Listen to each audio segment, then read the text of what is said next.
For decades, we've been told a story, a simple equation: eat less, move more. Calories in, calories out. The clean mathematical solution to a messy human problem. But if it were really that simple, why do so many of us fail? Why does the mirror stubbornly reflect the same body, the same belly fat, even after months of struggle? Why, despite our best efforts, does the dream of transformation so often collapse into quiet surrender? What if the real enemy isn't you, not your willpower, not your discipline, but something hidden, something ancient, coded into your biology, a silent, primal force designed not to make you look good in the mirror, but to keep you alive at all costs? And in today's world of endless food and endless stress, that force isn't protecting you, it's sabotaging you. This is the unseen battle of fat loss, and once you understand it, you'll never see your body or your diet the same way again. Let's start with the single most misunderstood weapon in this war: protein. For years, the fitness world has drowned in myths. Eat protein immediately after your workout. Eat it every 2 hours. Slam a shake before bed. The obsession with timing has been almost religious. But Dr. Alan Aragon, a scientist who spent 3 decades studying nutrition in both athletes and everyday people, discovered something shocking. It's not when you eat protein that matters most, it's how much you eat in total. One study compared people eating protein 3 times a day versus 5, same total intake, and guess what? No difference. Muscle gain, strength, identical. The timing was an illusion, the total was the truth. So how much do you need? For most people, the range is 1.6 to 2.2 grams of protein per kilogram of target body weight. Why does this matter so much? Because protein doesn't just build muscle, it protects it. When you cut calories, your body panics. It doesn't just burn fat, it burns muscle too. And once you lose muscle, you lose your metabolic engine. That's when collateral fattening kicks in. Your body screams for food, desperately trying to rebuild what it lost. And most people, they regain the fat without the muscle. That's why so many diets end in failure. But if you guard your muscle with protein and resistance training, you keep the engine alive, and suddenly the war becomes winnable. But protein alone can't protect you from the next hidden enemy, your own metabolism. How many times have you heard someone say, "My metabolism is slow"? For years, that was dismissed as an excuse, a lie we told ourselves. But science says otherwise. When you cut calories, your body doesn't just sit back and burn fat, it fights back.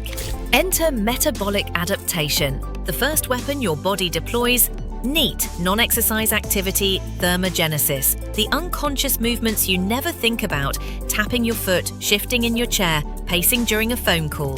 When you diet, NEAT drops. Without realizing it, you burn 200 to 300 fewer calories a day. Your deficit shrinks, like sand slipping through your fingers. Then comes adaptive thermogenesis. Your resting metabolism slows. Your internal thermostat quietly turns down. 50, 100 fewer calories gone. So when you say your metabolism feels slower, you're not imagining it. You're describing a biological defense mechanism honed by millions of years of survival. In a famine, this would have saved your life. In today's world, it's the reason fat loss feels like climbing a mountain while the ground crumbles beneath your feet.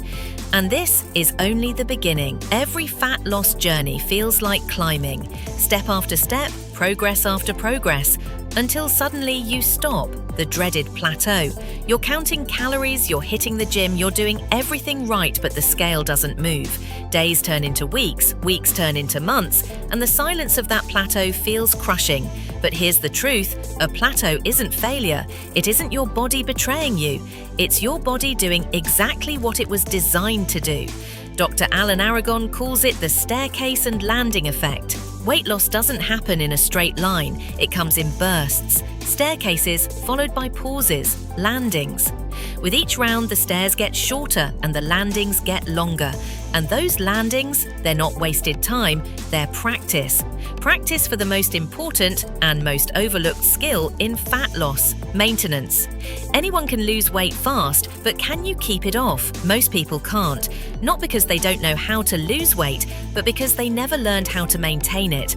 That's why Aragon reframes the plateau as opportunity, a time to prove to yourself that you can hold your ground, that you can live, eat, and train in balance. And one of the most powerful tools for this is the diet break. Forget cheat days. That's chaos disguised as strategy. A diet break is different. It's deliberate, controlled. You temporarily raise calories back to maintenance, not above it.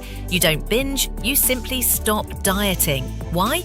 Because your biology needs it. During a diet break, hunger hormones like leptin begin to normalize. Stress hormones ease. Your muscles refill with energy. Your workouts improve. And maybe most importantly, your mind resets. You step off the battlefield. You breathe. You recover. Aragon recommends one diet break every 5 to 10 pounds of fat loss, a strategic pause that transforms frustration into fuel for the next push forward. Because in this war, survival isn't about sprinting, it's about endurance. And now we arrive at the obsession, the holy grail, belly fat, the endless promise of flat stomach workouts, six-pack diets, and one weird trick videos. Here's the raw truth. You cannot spot reduce fat. Your body chooses where to store it. Your body chooses where to lose it, not you. But here's the twist. Not all belly fat is the same. There's the soft subcutaneous fat you can grab with your hands. Annoying, but not especially dangerous. Then there's visceral fat, the hidden toxic fat wrapped around your organs, choking your health from the inside. And here's the opportunity. While you can't directly control where subcutaneous fat burns off, visceral fat responds differently. Research shows that lowering saturated fat intake, the kind you find in fatty meats and processed animal products, and replacing it with unsaturated fats can specifically help reduce visceral fat. That means avocados, olive oil, nuts. Small dietary shifts, massive health impact, not ab workouts, not fat-burning teas, real change. Because the secret to a leaner midsection isn't targeting the belly, it's targeting the system, the whole body. But for many, another challenge awaits, a change not in diet or training, but in time itself. A hormonal shift that rewrites the rules of metabolism, menopause, and with it one of the most misunderstood battles in all of fat loss. For women, there's a point in life where the body seems to change its rules. Hot flashes, sleepless nights, weight gain that clings stubbornly to the midsection. It's called menopause, and for millions, it feels like a metabolic curse. But here's the truth. The story you've been told is wrong. The popular narrative says menopause means inevitable fat gain, that hormones doom you to lose control of your body. But Dr. Alan Aragon's research tells a different story. Then fat was lost, so there were net gains in body mass. During the entire menopausal transition, the average fat gain is only about 3.5 pounds. Muscle loss, less than 1 pound. Yes, progress slows, but it doesn't stop. The secret isn't fighting harder, it's adjusting expectations. Instead of chasing 1 pound per week, aim for 1 to 2 pounds per month. Slower, steadier, more sustainable. Because menopause isn't a death sentence for your metabolism, it's a new chapter. And with protein, resistance training, and realistic goals, you can write that chapter with strength, not surrender. And then there's Keto, the miracle diet of the decade. Cut carbs, shed fat fast. And yes, it works. At first, by slashing carbs, keto forces you to cut calories, often without realizing it.